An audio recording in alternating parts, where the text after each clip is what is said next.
Hello friends, welcome back to my channel. आज हम लोग क्लास 8 के चैप्टर लाभ हानि से पाठ्य योजना देखेंगे। तो चलिए स्टार्ट करते हैं। इसमें सबसे पहले आपको लिखना है पाठ्य योजना संख्या, आप यहाँ पे लिख सकते हैं।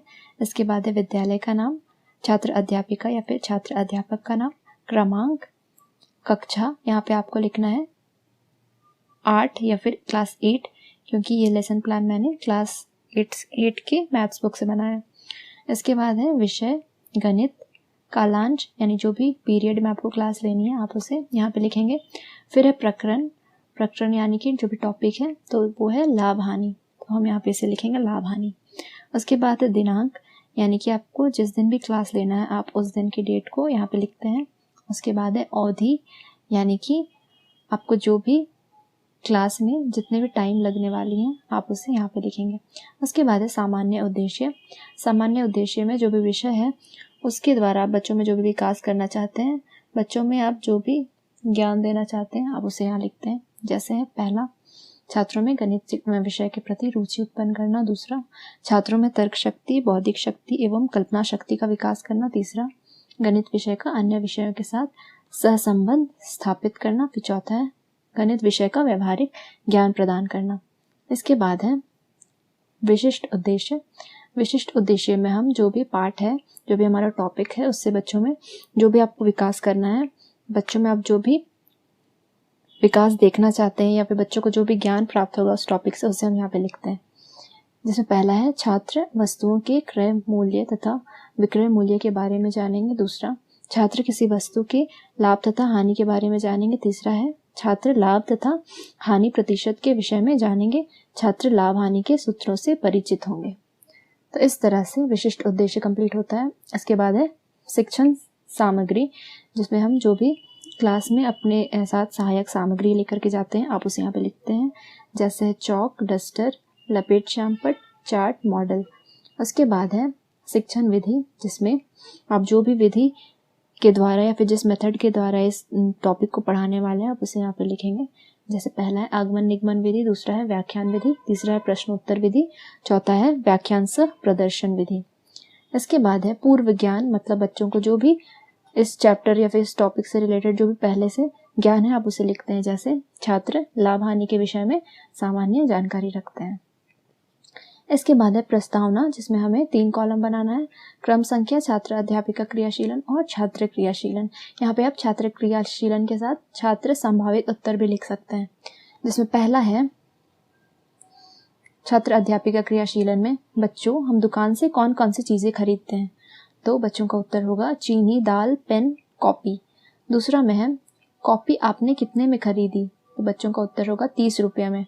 आप देख सकते हैं कि जो भी हमारा पहला प्रश्न का जो भी उत्तर है उसी उत्तर से हम रिलेट करके दूसरे क्वेश्चन पूछते हैं बच्चों से।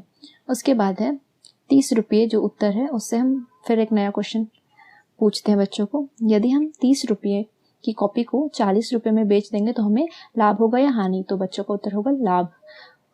चौथा है यदि उसी 30 रुपये की कॉपी को हम 25 रुपये में बेचेंगे तो हमें लाभ होगा या हानि? तो बच्चों का उत्तर होगा हानि। तो इस तरह से जो है हमारा टॉपिक जो है लाभ हानि निकलता है। अब है उसके बाद उद्देश्य कथन, जिसमें टीचर या फिर स्टूडेंट टीचर एक स्टेटमेंट देती हैं जिसमें वो बोलती हैं कि बच्चों आज हम लोग लाभ हानि के विषय में विस्तार पूर्वक अध्ययन करेंगे। इसके बाद है उद्देश्य कथन के बाद हमें एक पेज लेना है, फ्रेश पेज, जिसमें हमें 2 पेज को अटैच करके इस तरह से 4 कॉलम खींचने हैं और प्रस्तुतिकरण हेडिंग देना है। जिसमें पहला है शिक्षण बिंदु, दूसरे कॉलम में छात्र अध्यापिका क्रियाशीलन, तीसरे में छात्र क्रियाशीलन और चौथे में श्यामपट्ट कार्य। तो जो शिक्षण बिंदु में हमें सबसे पहले लिखना है लाभ हानि, लाभ तथा हानि, और इसमें हम छात्र क्रियाशीलन में इसे जो भी टीचर का एक्टिविटी होगा उसे हम यहाँ लिखेंगे। किसी वस्तु को कम मूल्य में खरीदकर अधिक मूल्य में बेचने पर जो मुनाफा होता है उसे लाभ कहते हैं। उदाहरण, बच्चों यदि हमने कोई पेन 5 रुपये में खरीदी और उसे 10 रुपये में बेच दिया तो हमें 5 रुपये का लाभ होगा। उसके बाद हानि, किसी वस्तु को अधिक मूल्य में खरीदकर कम मूल्य में बेचने पर होने वाले घाटे को हम हानि कहते हैं या हानि कहा जाता है। उदाहरण के लिए, बच्चों यदि हमने कोई पेन 10 रुपये में खरीदी तथा उसे 5 रुपये में बेचा तो हमें हानि होगी। छात्र जो है आप देख सकते हैं छात्र क्रियाशीलन में छात्र ध्यानपूर्वक सुनेंगे और श्यामपट्ट कार्य में जो भी हमारा हेडिंग है उसे छात्र अध्यापिका श्यामपट्ट में लिखती हैं, लाभ तथा हानि। उसके बाद है बोध प्रश्न। बोध प्रश्न में पहला प्रश्न है, यदि एक पुस्तक को 100 रुपये में खरीदा गया तथा उसी पुस्तक को 80 रुपये में बेचा गया तो बताएं कि लाभ होगा अथवा हानि। तो बच्चों का उत्तर होगा हानि। उसके बाद हमारा नेक्स्ट शिक्षण बिंदु है क्रय मूल्य। क्रय मूल्य जिस मूल्य पर हम किसी वस्तु को खरीदते हैं उसे क्रय मूल्य कहा जाता है। छात्र क्रियाशीलन में छात्र ध्यानपूर्वक सुनेंगे तथा समझने का प्रयास करेंगे और श्यामपट्ट कार्य में हम जो भी क्रय मूल्य का परिभाषा है, जो भी डेफिनेशन है उसे हम लिख देते हैं। इसके बाद है विक्रय मूल्य। विक्रय मूल्य में जिस मूल्य पर हम किसी वस्तु को बेचते हैं उस मूल्य को विक्रय मूल्य कहा जाता है। छात्र क्रियाशीलन में छात्र ध्यानपूर्वक सुनकर समझने का प्रयास करेंगे और श्यामपट्ट कार्य में भी हम विक्रय मूल्य की परिभाषा को लिखते हैं। इसके बाद है लाभ तथा हानि के सूत्र। किसी वस्तु का लाभ निकालने के लिए हमें उस वस्तु के विक्रय मूल्य में से लागत मूल्य को घटा देते हैं, अर्थात लाभ बराबर विक्रय मूल्य माइनस क्रय मूल्य। तथा किसी वस्तु पर होने वाली हानि निकालने के लिए हम उस वस्तु के लागत मूल्य में से उस वस्तु का विक्रय मूल्य घटा देते हैं, अर्थात हानि बराबर क्रय मूल्य घटाओ विक्रय मूल्य। आप देख सकते हैं छात्र क्रियाशीलन में छात्र ध्यानपूर्वक सुनकर समझने का प्रयास करेंगे। छात्र सुनेंगे, समझेंगे तथा अपनी कॉपी पर नोट करेंगे। और श्यामपट्ट कार्य में हमने विक्रय मूल्य की डेफिनेशन को लिखा और उसके बाद जो भी सूत्र है आप देख सकते हैं लाभ तथा हानि के सूत्र। लाभ बराबर विक्रय मूल्य माइनस क्रय मूल्य और हानि बराबर क्रय मूल्य माइनस विक्रय मूल्य, इस तरह से। इसके बाद है हमारा नेक्स्ट शिक्षण बिंदु, वो है लाभ तथा हानि के सूत्र। तो यहाँ पे मैंने लिखा है 100 रुपये पर जितनी लाभ अथवा हानि होती है प्रतिशत लाभ अथवा प्रतिशत हानि कहते हैं। अतः प्रतिशत लाभ बराबर लाभ बटा क्रय मूल्य गुना 100 और प्रतिशत हानि बराबर हानि बटा क्रय मूल्य गुना 100। अतः लाभ प्रतिशत तथा हानि प्रतिशत दोनों ही क्रय मूल्य पर निकाले जाते हैं।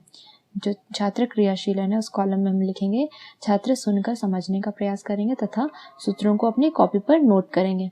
इसके बाद श्यामपट्ट कार्य में हम जो भी सूत्र है लाभ प्रतिशत और हानि प्रतिशत के उसे लिख देते हैं।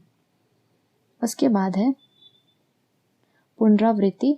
पुनरावृत्ति में हम जो भी आज हमने पढ़ाया उसे हम शॉर्ट में रिवीजन करवाते हैं, जिसमें पहला है जिस मूल्य पर किसी वस्तु को खरीदा जाए उसे क्रय मूल्य कहते हैं तथा जिस मूल्य पर उसे बेचा जाए उसे विक्रय मूल्य कहते हैं। दूसरा है लाभ बराबर विक्रय मूल्य माइनस क्रय मूल्य। तीसरा है हानि बराबर क्रय मूल्य माइनस विक्रय मूल्य। चौथा है लाभ प्रतिशत बराबर लाभ बटा क्रय मूल्य गुना 100 और हानि प्रतिशत, यहाँ पे प्रतिशत छूट गया है, हानि प्रतिशत बराबर हानि बटा क्रय मूल्य गुना 100। तो इस तरह से आपको पुनरावृत्ति में मिनिमम 4 पॉइंट लिखना ही लिखना है। इसके बाद है मूल्यांकन। मूल्यांकन में पहला है लाभ से आप क्या समझते हैं। दूसरा लाभ का सूत्र बताइए। तीसरा लाभ प्रतिशत का सूत्र बताइए। चौथा हानि प्रतिशत का सूत्र बताइए। तो इस तरह से आप इसमें 2 से 3 क्वेश्चन मिनिमम पूछ सकते हैं। इसके बाद है गृह कार्य, जिसमें मैंने एक प्रश्न लिखा है, श्याम ने एक साइकिल 1500 रुपये में खरीदी तथा 200 रुपये में मरम्मत करा के 1900 रुपये में बेच दी। कुल सौदे में हुए कुल लाभ तथा हानि प्रतिशत ज्ञात करें। आप चाहें तो और एक प्रश्न में यहाँ पे दे सकते हैं। तो इस तरह से हमारा आज का लेसन प्लान कंप्लीट होता है। आई होप कि ये वीडियो आपके लिए हेल्पफुल हो। अगर आपको किसी भी प्रकार की दिक्कत होती है तो आप मुझे कमेंट करके ज़रूर बताएं और अपना कीमती समय देने के लिए और पूरी वीडियो देखने के लिए आपका बहुत बहुत धन्यवाद।